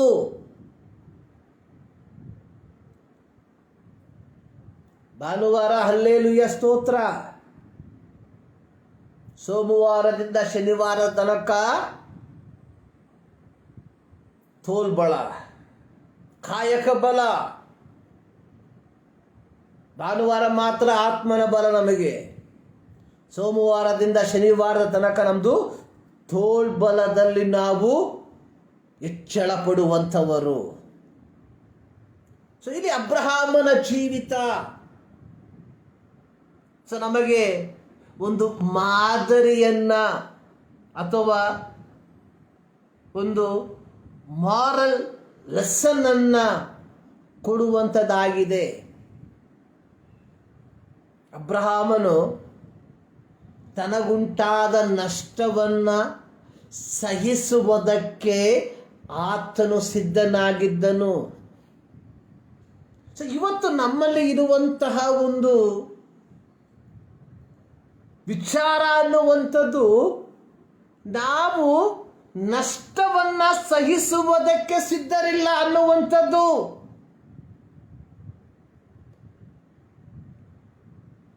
ನಷ್ಟವನ್ನ ಅನುಭವಿಸುವುದಕ್ಕೆ ನಾವು ಸಿದ್ಧರಿಲ್ಲದೆ ಇರುವುದರಿಂದಲೇ ನಾವು ಅನೇಕ ಸಂದರ್ಭಗಳಲ್ಲಿ ಮುಯ್ಯಿಗೆ ಮುಯ್ಯಿ ತೀರಿಸುವುದಕ್ಕೆ ಹಾತೊರೆಯುವಂಥವರಾಗಿರುವಂಥದ್ದು. ಇಲ್ಲಿ ಅಬ್ರಹಾಮನು ನಷ್ಟವನ್ನು ಸಹಿಸುವುದಕ್ಕೆ ಆತನು ಸಿದ್ಧವಾಗಿದ್ದನು. ತದನಂತರ ಅಬ್ರಹಾಮನಿಗೆ ಉಂಟಾದಂತಹ ಈ ಒಂದು ನಷ್ಟ ಒಂದು ತಾತ್ಕಾಲಿಕವಾದಂತಹ ನಷ್ಟವಾಗಿತ್ತು. ಅದರ 14-15 ವಾಕ್ಯದಲ್ಲಿ ನಾವು ನೋಡುವಂಥದ್ದು, ಲೋಟನು ಬ್ರಾಹ್ಮನನ್ನು ಬಿಟ್ಟು ಬೇರೆಯಾದ ನಂತರ ಯೆಹೋವನು ಅಬ್ರಾಮನಿಗೆ, ನೋಡಿ,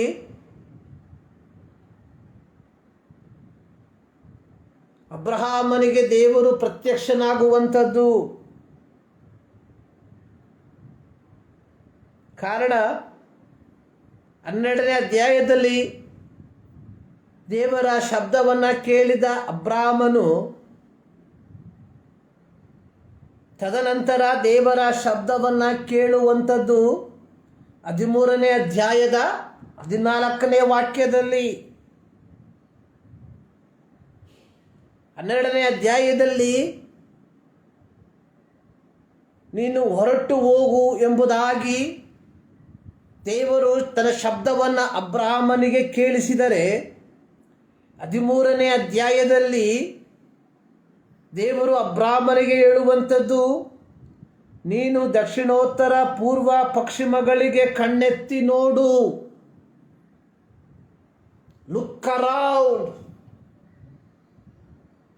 ಲುಕ್ ಅರೌಂಡ್. ಕೇವಲ ಪೂರ್ವದ ಕಡೆ ಮಾತ್ರವಲ್ಲ, ಪಶ್ಚಿಮದ ಕಡೆಗೆ ಮಾತ್ರವಲ್ಲ, ಉತ್ತರದ ಕಡೆಗೆ ಮಾತ್ರವಲ್ಲ, ದಕ್ಷಿಣದ ಕಡೆಗೆ ಮಾತ್ರವಲ್ಲ, ಪೂರ್ವ, ಪಶ್ಚಿಮ, ಉತ್ತರ, ದಕ್ಷಿಣ ದಿಕ್ಕುಗಳ ಕಡೆಗೆ ಕಣ್ಣೆತ್ತಿ ನೋಡು. ನೀನು ನೋಡುವ ಈ ದೇಶವನ್ನೆಲ್ಲ ನಿನಗೂ ನಿನ್ನ ಸಂತತಿಗೂ ಶಾಶ್ವತವಾಗಿ ಕೊಡುವೆನು. ಲೋಟನ್ನು ತೆಗೆದುಕೊಂಡಂತಹ ಸ್ಥಳ ಅದು ತಾತ್ಕಾಲಿಕವಾದಂಥದ್ದು ಮಾತ್ರ. ಪ್ರಿಯರೇ, ಅಬ್ರಹಾಮನಿಗೆ ಅಂದು ನಷ್ಟವಾದಂಥದ್ದು ಕೇವಲ ತಾತ್ಕಾಲಿಕವಾದದ್ದು. ತಾತ್ಕಾಲಿಕವಾದದ್ದನ್ನು ನಷ್ಟಪಡಿಸಿಕೊಳ್ಳುವುದಕ್ಕೆ ಅಬ್ರಹಾಮನು ತೀರ್ಮಾನಿಸಿದಾಗ ಒಂದು ಸಂಘರ್ಷವನ್ನ, ಒಂದು ಗಲಾಟೆಯನ್ನ ಇಲ್ಲದೆ ಮಾಡುವುದಕ್ಕೋಸ್ಕರವಾಗಿ ಅಥವಾ ಒಂದು ಸಂಘರ್ಷದಿಂದ ತಪ್ಪಿಸಿಕೊಳ್ಳುವುದಕ್ಕೋಸ್ಕರವಾಗಿ ಅಬ್ರಹಾಮನು ತಾತ್ಕಾಲಿಕವಾಗಿ ತನಗೆ ಲಭಿಸಬೇಕಾದ ಆಶೀರ್ವಾದವನ್ನು ಬೇಡವೆಂದು ಎಣಿಸಿದಾಗ ಸರ್ವಶಕ್ತನಾದ ದೇವರು ಅಬ್ರಹಾಮನಿಗೆ ಹೇಳುವಂಥದ್ದು, ನೀನು ನೋಡುವಂತಹ ಸ್ಥಳಗಳನ್ನು ನಿನಗೂ ನಿನ್ನ ಸಂತತಿಗೂ ಶಾಶ್ವತವಾಗಿ ಕೊಡುತ್ತೇನೆ ಎಂಬುದಾಗಿ. ಪ್ರಿಯರೇ, ಸಂಘರ್ಷಗಳನ್ನು ನಾವು ಬಿಡುವುದಕ್ಕೆ ತಯಾರಾಗುವುದಾದರೆ, ಕೆಲವು ನಷ್ಟಗಳನ್ನು ತಾತ್ಕಾಲಿಕವಾಗಿ ಸಹಿಸುವುದಕ್ಕೆ ನೀನು ಸಿದ್ಧನಾಗಿರುವುದಾದರೆ, ದೇವರು ನಿನಗೋಸ್ಕರವಾಗಿ ನಿತ್ಯವಾದ ಶ್ರೇಷ್ಠವಾದ ಆಶೀರ್ವಾದಗಳನ್ನು ಬಾಧ್ಯವಾಗಿ ಕೊಡುವುದಕ್ಕೆ ಸಿದ್ಧನಿದ್ದಾನೆ ಎಂಬುವಂಥದ್ದನ್ನು ನೀವುಗಳು ಮರಿಬೇಡ್ರಿ. We are not ready. ಇಂದು ಬೆಳಗ್ಗೆ ಒಂದು ಪ್ರಸಂಗವನ್ನು ಕೇಳಿದಾಗ ಅಲ್ಲಿ ದೇವರ ಸೇವಕರು ಹೇಳಿದಂಥ ಒಂದು ಮಾತು,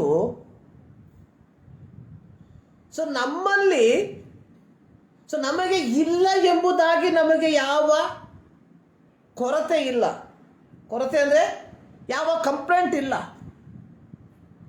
ನಮ್ಮ ಕಂಪ್ಲೇಂಟ್ ಏನಂದರೆ ನನ್ನ ಸಹೋದರನಿಗೆ ಇದೆ ಎಂಬುದಾಗಿ.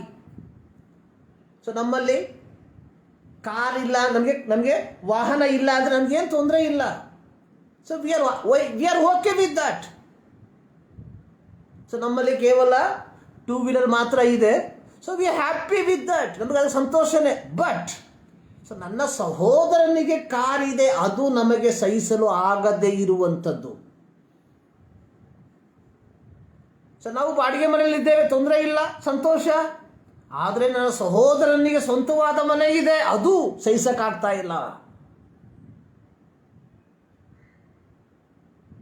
ನಮಗಿರುವಂಥ ತೊಂದರೆ ಇದೆ. ನಮ್ಮಲ್ಲಿ ಇಲ್ಲದೆ ಇರುವಂಥದ್ದಲ್ಲ, ನನ್ನ ಸಹೋದರನಿಗೆ ಇರುವಂಥದ್ದು. ಇಲ್ಲಿ ಅಬ್ರಾಮನು ತನ್ನ ಸಹೋದರನು, ಅಲ್ಲಿ ನಾವು ನೋಡುವಂಥದ್ದು, ಲೋಟನು ಕಣ್ಣೆತ್ತಿ ನೋಡಲಾಗಿ ಯೋರ್ದಾನ್ ಹೊಳೆಯ ಸುತ್ತಲಿನ ಪ್ರದೇಶ ಜೋಗೋರಿನ ತನಕ ಎಲ್ಲ ಕಡೆಯಲ್ಲಿಯೂ ನೀರಾವರಿಯ ಸ್ಥಳವೆಂದು ತಿಳಿದುಕೊಂಡುನು. ನೀರಾವರಿಯ ಸ್ಥಳವನ್ನು ಲೋಟನು ತನಗೋಸ್ಕರವಾಗಿ ಆತನು ಆರಿಸಿಕೊಂಡಾಗ ಅಬ್ರಾಮನು ತನಗಿಲ್ಲ ಎಂಬುದಾಗಿ ಕೊರಗಲಿಲ್ಲ. ಅಬ್ರಾಮನು ಹೇಳುವಂಥದ್ದು, ನೀನು ಹೋದರೆ ನಾನು ಬಲಕ್ಕೆ ಹೋಗುವುದಾದರೆ ನಾನು ಎಡಕ್ಕೆ ಹೋಗ್ತೇನೆ. ನಮ್ಮಲ್ಲಿ ಕಲಹಗಳಿರಬಾರದು.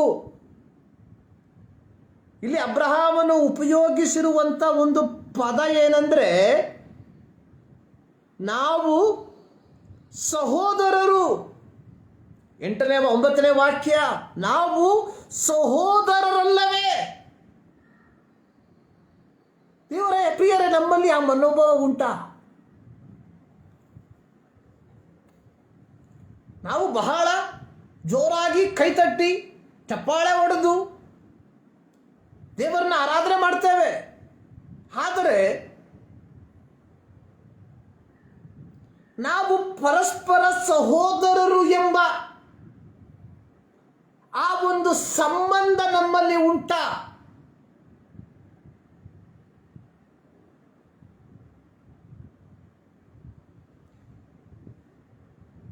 ಸಮಾಧಾನ ಮತ್ತು ಸಂಘರ್ಷದ ನಡುವೆ ಸಮಾಧಾನದ ಒಪ್ಪಂದ.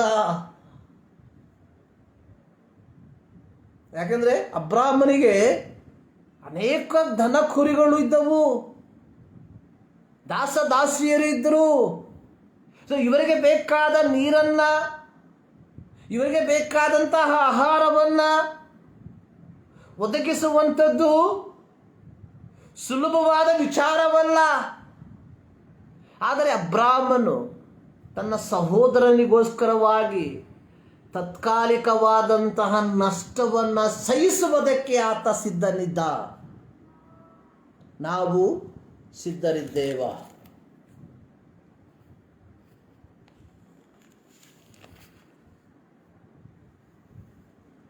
ನೋಡಿ, ವೈಯಕ್ತಿಕ ವಿಚಾರದಲ್ಲಿ ನಾವು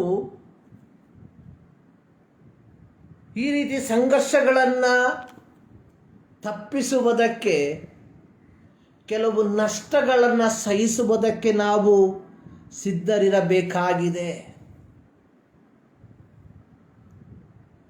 ಇಲ್ಲದೆ ಹೋದರೆ ನಮ್ಮನ್ನು ದೇವರ ಮಕ್ಕಳು ಎಂದು ಕರೆಯುವುದಕ್ಕೆ ನಾವು ಯೋಗ್ಯರಲ್ಲ. ಆ ಒಂದು ಸ್ಥಳದಲ್ಲಿ ಅಬ್ರಹಾಮನು ಒಬ್ಬ ಸಮಾಧಾನ ಪಡಿಸುವ ವ್ಯಕ್ತಿಯಾಗಿ ಮಾರ್ಪಡ್ತಾ ಇದ್ದಾನೆ. ಅಲ್ಲಿ ಅಬ್ರಹಾಮನು ಜಗಳದಿಂದ ಆತನು ದೂರ ಸರಿಯುವಂಥದ್ದನ್ನು ನೋಡ್ತಾ ಇದ್ದೇವೆ.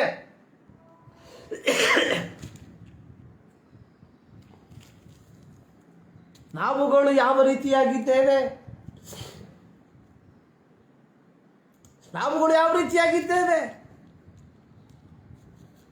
ನಾವು ಸಂಘರ್ಷಗಳು ಬರುವಾಗ ಅದನ್ನು ಶಮನಪಡಿಸುವಂಥವರು, ಅಥವಾ ಸಂಘರ್ಷವನ್ನು ಹೆಚ್ಚಾಗಿ ಹತ್ತಿಸುವುದಕ್ಕೆ ಪ್ರಯತ್ನಿಸುವಂಥವರಾಗಿದ್ದೇವ?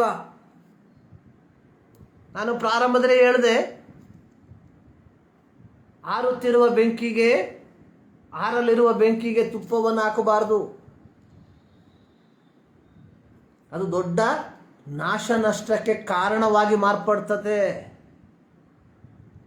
ಇಲ್ಲಿ ಅಬ್ರಹಾಮನು ಸಹೋದರ ಪ್ರೀತಿಗೆ ಹೆಚ್ಚಿನ ಒತ್ತನ್ನು ಕೊಡ್ತಾ ಇದ್ದಾನೆ. ತನಗೆ ನಷ್ಟವಾದರೂ ಪರವಾಗಿಲ್ಲ, ಸಹೋದರನ ಸಂಗಡ ಇರುವ ಆ ಸಂಬಂಧವನ್ನು ಉಳಿಸಿಕೊಳ್ಳಬೇಕು ಎಂಬ ಮನೋಭಾವವನ್ನು ನಾವು ಕಾಣ್ತೇವೆ. ಆದರೆ ನಮಗೆ ಆ ರೀತಿ ಅಲ್ಲ. ನಮಗೆ ಆಸ್ತಿ ಮುಖ್ಯ, ಸಹೋದರತ್ವ ಆಮೇಲೆ. ಸಭೆಯ ವಿಶ್ವಾಸಿಗಳನ್ನು ಬಿಟ್ಟು ಬಿಡಿ, ಸ್ವಂತ ಸಹೋದರರನ್ನ ಆಸ್ತಿಯ ವಿಚಾರದಲ್ಲಿ ದ್ವೇಷಿಸುವಂತಹವರು ನಾವಲ್ಲವೋ ಯೋಚನೆ ಮಾಡಿ. ಸ್ವಂತ ಸಹೋದರರನ್ನ ತಾತ್ಕಾಲಿಕವಾದ ಆಸ್ತಿಗಾಗಿ ನಾವು ದ್ವೇಷಿಸುವರಲ್ಲವೇ?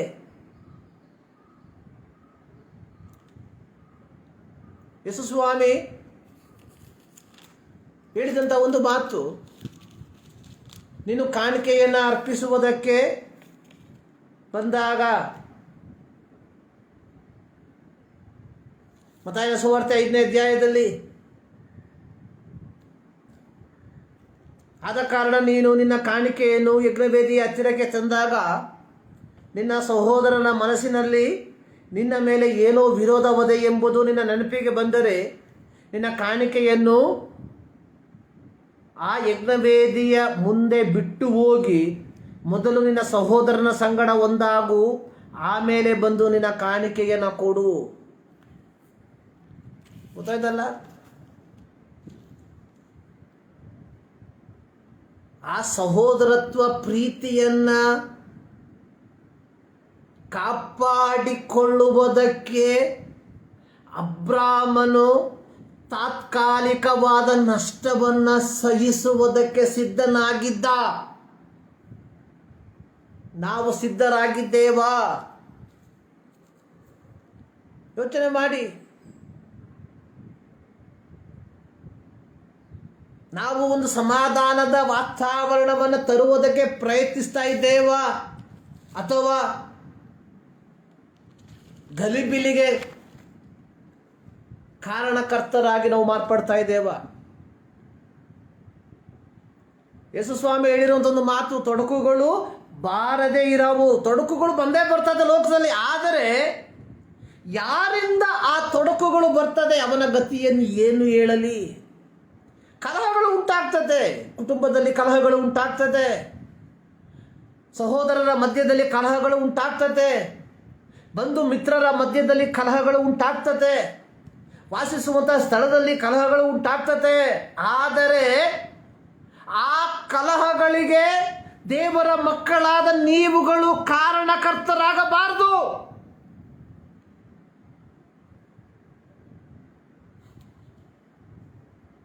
ನೀವುಗಳು ಇಂತಹ ಕಲಹಗಳಿಗೆ ಕಾರಣಕರ್ತರಾದರೆ ಯೇಸು ಸ್ವಾಮಿ ಹೇಳುವಂಥದ್ದು, ನೀವು ದೇವರ ಮಕ್ಕಳಲ್ಲ. ಕಾರಣ ದೇವರ ಮಕ್ಕಳು ಸಮಾಧಾನ ಪಡಿಸುವಂಥವರಾಗಿರುತ್ತಾರೆ. ಕಾರಣ ನಮ್ಮ ಕರ್ತನು, ಆತನು ಸಮಾಧಾನ ಪ್ರಭುವಾಗಿದ್ದಾನೆ. ಸಮಾಧಾನದ ಪ್ರಭುವಿನ ಮಕ್ಕಳಾದ ನಾವುಗಳು ಈ ಲೋಕದಲ್ಲಿ ಸಮಾಧಾನವನ್ನು ಮಾತ್ರ ಎದುರು ನೋಡುವಂಥವರಾಗಿರ್ತೇವೆ. ಅಬ್ರಾಮನು ತಾತ್ಕಾಲಿಕವಾದ ನಷ್ಟವನ್ನು ಸಹಿಸುವುದಕ್ಕೆ ಸಿದ್ಧನಾಗಿದ್ದ. ಈ ಮುಂಜಾನೆಯಲ್ಲಿ ಪ್ರಿಯ ದೇವರ ಮಕ್ಕಳೇ, ಇನ್ನು ಅನೇಕ ವಿಚಾರಗಳನ್ನು ಹೇಳುವುದಕ್ಕೆ ಇದ್ದಾಗ್ಯೂ ನಾನು ನನ್ನ ಮಾತುಗಳನ್ನು ಮುಗಿಸುವಂಥವನಾಗಿದ್ದೇನೆ. ಒಮ್ಮೆ ಯೋಚಿಸಿ ನೋಡಿ, ನಾವು ಸಮಾಧಾನ ಪಡಿಸುವಂಥವರ? ಸಂಘರ್ಷದ ಮಧ್ಯದಲ್ಲಿ ನಾವುಗಳು ಒಂದು ಸಮಾಧಾನದ ಕಾರ್ಯಕರ್ತರಾಗಿ ಮಾರ್ಪಡ್ತಾ ಇದ್ದೇವಾ? ಅಬ್ರಾಮನ ಕುರಿತು ನಾವು ನಂಬಿಕೆಯ ಪಿತೃ ಹೇಳ್ತೇವೆ, ಹೌದಲ್ವಾ? ಯಾವುದೇ ಆಶೀರ್ವಾದ ನಮಗೆ ಅಬ್ರಹಾಮನೇ ಮಾದರಿ. ಆಶೀರ್ವಾದದಲ್ಲಿ ಅಬ್ರಹಾಮನೇ ಮಾದರಿ. ಅಬ್ರಹಾಮನು ಕೇವಲ ಆಶೀರ್ವಾದದಲ್ಲಿ ಮಾತ್ರ ಮಾದರಿಯಲ್ಲ, ಅವನು ನಷ್ಟವನ್ನು ಸಹಿಸುವುದಕ್ಕೂ ಅಬ್ರಹಾಮನ ಮಾದರಿಯಾಗಿದ್ದ. ಕೇವಲ ಅಬ್ರಹಾಮನ ಮಾದರಿಯನ್ನ ಆಶೀರ್ವಾದಕ್ಕೆ ಮಾತ್ರ ಸೀಮಿತವಾಗಿ ತೆಗೆದುಕೊಳ್ಳದೆ, ಅಬ್ರಹಾಮನ ಮಾದರಿ ಇಲ್ಲೂ ಏನು ಎಂಬುವಂಥದ್ದನ್ನು ಅರ್ಥ ಮಾಡಿಕೊಳ್ಳ್ರಿ. Don't be a hypocrites. ಕಪ್ಪಟಿಗಳಾಗಬೇಡ್ರಿ.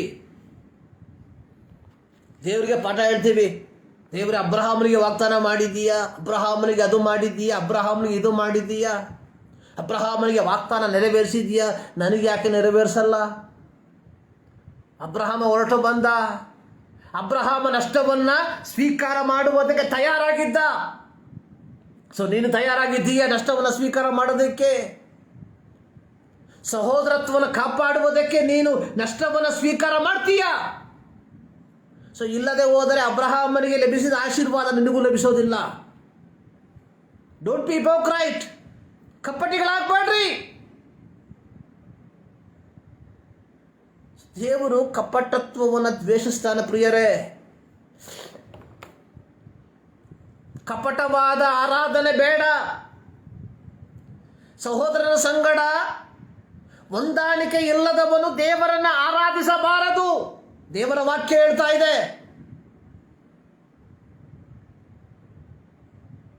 ನಿನ್ನ ಕಾಣಿಕೆಯನ್ನು ಸಮರ್ಪಿಸಬಾರದು. ದೇವರ ವಾಕ್ಯ ಹೇಳ್ತಾ ಇದೆ.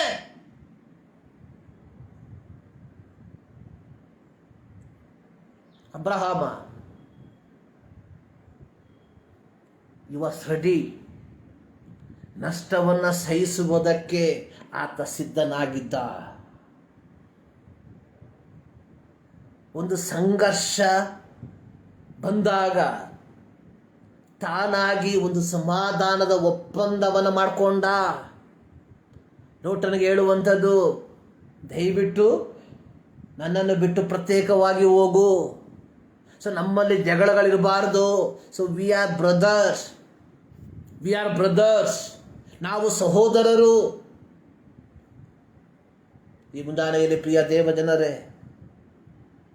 ನಾವು ಸಹೋದರರು ಎಂಬ ಮನೋಭಾವದಲ್ಲಿ ನಾವು ಜೀವಿಸುವುದಾದರೆ, ಇಂದು ನಮ್ಮ ಕುಟುಂಬದಲ್ಲಿ, ನಮ್ಮ ಸಭೆಯಲ್ಲಿ ಅನೇಕ ಕಲಹಗಳಿಗೆ ಕಾರಣ ಏನು? ನಷ್ಟವನ್ನು ಭರಿಸುವುದಕ್ಕೆ ಆಗದೇ ಇರುವಂಥದ್ದು. ಎಲ್ಲಿ ನನಗೆ ಸ್ಥಾನ ಸಿಕ್ಕಿಲ್ಲ ಎಂಬುದಾಗಿ ಸಭೆಯನ್ನು ಹೋಳು ಮಾಡುವಂಥವರು, ಇಬ್ಬಾಗ ಮಾಡುವಂಥವರು. ಗಮನವಿಟ್ಟು ಕೇಳಿ. ನೀವು ಸಭೆಯಲ್ಲಿ ಅಸಮಾಧಾನವನ್ನು ಉಂಟು ಮಾಡುವ ವ್ಯಕ್ತಿಯಾಗಿದ್ದರೆ ನೀನು ದೇವರ ಮಗನಲ್ಲ, ನೀನು ದೇವರ ಮಗಳಲ್ಲ. ನೀನು ಕುಟುಂಬದಲ್ಲಿ ಅಸಮಾಧಾನವನ್ನು ಉಂಟು ಮಾಡುವ ವ್ಯಕ್ತಿಯಾಗಿದ್ದರೆ ನೀನು ದೇವರ ಮಗನಲ್ಲ, ದೇವರ ಮಗಳಲ್ಲ. ನೀನು ಸಮೂಹದಲ್ಲಿ ಅಸಮಾಧಾನವನ್ನು ಉಂಟು ಮಾಡುವ ವ್ಯಕ್ತಿಯಾಗಿದ್ದರೆ you are not a child of God, ನೀನು ದೇವರ ಮಗನಲ್ಲ. ಸೊ ನಿನಗೆ ಸಭೆಯಲ್ಲಿ ಅಂಗತ್ವವಿರಬಹುದು, ನೀನು ಧಾರ್ಮಿಕ ಆಚರಣೆಯಲ್ಲಿ ಪಾಲುಗಾರನಾಗುತ್ತಾ ಇರಬಹುದು, but you are not a child of God. ಸತ್ಯವೇದ ಹೇಳ್ತಾ ಇದೆ, ಸಮಾಧಾನ ಪಡಿಸುವವರು ಧನ್ಯರು, ಅವರು ದೇವರ ಮಕ್ಕಳನಿಸಿಕೊಳ್ಳುವರು. ಸ್ವಾರ್ಥಕ್ಕೋಸ್ಕರವಾಗಿ ಇತರರನ್ನ ಎತ್ತಿ ಕಟ್ಟುವಂತಹ ನೀನು ದೇವರ ಮಗನಲ್ಲ, ದೇವರ ಮಗಳಲ್ಲ. ಅಬ್ರಹಾಮನು ಹೇಳ್ತಾ ಇದ್ದಾನೆ, ನಮ್ಮಲ್ಲಿ ಕಲಹಗಳು, ಗಲಾಟೆಗಳು ಇರಬಾರದು, ಕಾರಣ ನಾವು ಸಹೋದರರು. ಎಲ್ಲವೂ ನೋಡುವಂಥದ್ದು, ಆ ಸ್ಥಳದಲ್ಲಿ ಯಾರು ಇದ್ರು? ಕನಾನ್ಯರು, ಪೆರಿಜಿಯರು ವಾಸವಾಗಿದ್ರು. ಸೊ ಅವರು ಹೇಳ್ತಾರೆ, ಸೊ ಇವರು ನಮ್ಮ ಹಾಗೆ ದೇವರನ್ನು ಆರಾಧಿಸೋದಿಲ್ಲ. ಸೊ ಇವರು ಹೇಳುವಂಥದ್ದು ಯೆಹೋವನೇ ನಿತ್ಯನಾದ ದೇವರು, ಯೆಹೋವನೇ ಸತ್ಯನಾದ ದೇವರು ಎಂಬುದಾಗಿ. ಆದರೆ ನಮ್ಮ ಹಾಗೆ ಇವರು ಒದ್ಲಾಡ್ತಾರಲ್ಲಪ್ಪ, ನಮ್ಮ ಹಾಗೆ ಇವರು ಗಲಾಟೆ ಮಾಡ್ತಾರೆ. ನೀರಿಗೋಸ್ಕರ ಅಣ್ಣ ತಮ್ಮಂದಿರು ಗಲಾಟೆ ಮಾಡ್ತಾ ಇದ್ದಾರೆ, ಜಾಗಕ್ಕೋಸ್ಕರ ಗಲಾಟೆ ಮಾಡ್ತಾ ಇದ್ದಾರೆ, ಗಾಡಿಗೋಸ್ಕರ ಗಲಾಟೆ ಮಾಡ್ತಾ ಇದ್ದಾರೆ. ಸೊ ನಿಮ್ಮ ಮೂಲಕವಾಗಿ ದೇವರ ನಾಮ ಅನ್ಯ ಜನರಲ್ಲಿ ದೂಷಣೆಗೆ ಒಳಗಾಗಿದೆ. ಪ್ರಿಯರೇ, ಯೋಚನೆ ಮಾಡಿ. ದೇವರ ವಾಕ್ಯ ಹೇಳ್ತಾ ಇದೆ, ನಿಮ್ಮ ಮೂಲಕ ನನ್ನ ನಾಮವು ಅನ್ಯ ಜನರಲ್ಲಿ ದೂಷಣೆಗೆ ಒಳಗಾಗಿದೆ. ಇದಕ್ಕಿಂತಲೂ ಲಜ್ಜೆಗೇಡಿತನ ಬೇರೆ ಏನಾದರೂ ಉಂಟಾ ನಮ್ಮಲ್ಲಿ? ಒಮ್ಮೆ ಯೋಚನೆ ಮಾಡಿ. ಅಬ್ರಹಾಮನು ರೆಡಿಯಾದ, ತಾತ್ಕಾಲಿಕವಾಗಿ ನಷ್ಟ ಆದ್ರೂ ಪರವಾಗಿಲ್ಲ, ಗೋ ಹೆಡ್, ಬಿಕಾಸ್ ನಮ್ಮಲ್ಲಿ ಪರಸ್ಪರ ಗಲಾಟೆಗಳು ಇರಬಾರ್ದು. ಬಿಕಾಸ್ ವಿ ಆರ್ ಬ್ರದರ್ಸ್, ನಾವು ಸಹೋದರರು. ಪ್ರಿಯರೇ, ವಿ ಆರ್ ಆಲ್ ಬ್ರದರ್ಸ್. ನಷ್ಟವಾದ್ರೂ ಪರವಾಗಿಲ್ಲ, ಆ ಸಹೋದರತ್ವವನ್ನು ಕಾಪಾಡುವುದಕ್ಕೆ ಸಿದ್ಧರಾಗಿರ್ರಿ. Because you are the child of God. ನೀನು ದೇವರ ಮಗನಾಗಿದ್ದೀಯಾ, ನೀನು ದೇವರ ಮಗನಾಗಿದ್ದೀಯಾ. ದೇವರು ಈ ಮುಂಜಾನೆಯಲ್ಲಿ ನಿಮ್ಮನ್ನು ಧಾರಾಳವಾಗಿ ಆಶೀರ್ವದಿಸಲಿ. ಪ್ರಾರ್ಥನೆ ಮಾಡುವ. ನಮ್ಮನ್ನು ಬಹಳವಾಗಿ ಪ್ರೀತಿ ಮಾಡುವ ನಮ್ಮ ಪ್ರೀತಿಯ ತಂದೆಯಾದ ದೇವರೇ, ಮತ್ತೊಂದು ಆವರ್ತಿ ನಿಮ್ಮ ಸನ್ನಿಧಾನಕ್ಕೆ ನಾವು ಸಿರಿ ಬರ್ತಾ ಇದ್ದೇವೆ. ಹೌದು ಕರ್ತನೆ, ನಿಮ್ಮ ವಾಕ್ಯದ ಮೂಲಕ ನಮ್ಮ ಸಂಗಡ ಮಾತನಾಡಿದ್ದಕ್ಕಾಗಿ ಸ್ತೋತ್ರ. ವಾಕ್ಯದ ಗೂಢಾರ್ಥಗಳನ್ನು ತಿಳಿಯಪಡಿಸಿದ್ದಕ್ಕಾಗಿ ಸ್ತೋತ್ರ. ಹೌದು ಕರ್ತನೆ, ಸೊ ನಮ್ಮಲ್ಲಿ ಜಗಳಗಳು ಇರಬಾರ್ದು, ನಾವು ಸಹೋದರರು. ಅಬ್ರಹಾಮನು ಕೆಲವು ನಷ್ಟವನ್ನು ತೆಗೆದುಕೊಳ್ಳುವುದಕ್ಕೆ ತೀರ್ಮಾನಿಸಿದ ಕರ್ತನೆ, ತನ್ನ ಸಹೋದರ ಪ್ರೀತಿಯನ್ನು ಕಾಯುವುದಕ್ಕೆ, ಕೆಲವು ನಷ್ಟವನ್ನು ತೆಗೆದುಕೊಳ್ಳುವುದಕ್ಕೆ ಅವನು ಸಿದ್ಧನಾದನು ಎಂಬುದಾಗಿ ನಾವು ನೋಡುತ್ತೇವೆ. ನಮ್ಮ ಜೀವಿತದಲ್ಲಿ ಕರ್ತನೆ, ಆ ಸಹೋದರ ಪ್ರೀತಿಯನ್ನು ಕರ್ತನೆ ದೃಢವಾಗಿ ಹಿಡಿದುಕೊಳ್ಳುವುದಕ್ಕೆ, ಅನೇಕ ನಷ್ಟಗಳಾದರೂ ಪರವಾಗಿಲ್ಲ ಅದನ್ನು ಸಹಿಸುವುದಕ್ಕೆ ಬೇಕಾಗಿರುವಂಥ ಕೃಪೆಯನ್ನು ನಮಗೆ ದಯಪಾಲಿಸಿಕೊಡು. ಪ್ರಾರ್ಥನೆ ಕಡಿತಕ್ಕಾಗಿ ಸ್ತೋತ್ರ. ಯೇಸು ಕ್ರಿಸ್ತನ ಬುದ್ಧ ನಾಮದಲ್ಲಿ ಬಿಡುತ್ತೇವೆ ನಮ್ಮ ಪ್ರೀತಿಯ ತಂದೆ. ನಮ್ಮ ಕರ್ತನಾದ ಯೇಸು ಕ್ರಿಸ್ತನ ಕೃಪೆ, ತಂದೆಯಾದ ದೇವರ ಪ್ರೀತಿ, ಪವಿತ್ರಾತ್ಮನ ಅನ್ಯೋನ್ಯತೆ ನಮ್ಮೆಲ್ಲರ ಸಂಗಡ ಇಂದಿನಿಂದ ಸದಾ ಕಾಲವು ನೆಲೆಯಾಗಿರಲಿ. ಆಮೇಲೆ ಸರ್ವಶಕ್ತನಾದ ದೇವರು ನಿಮ್ಮೆಲ್ಲರನ್ನ ಧಾರಾಳವಾಗಿ ಆಶೀರ್ವದಿಸಲಿ.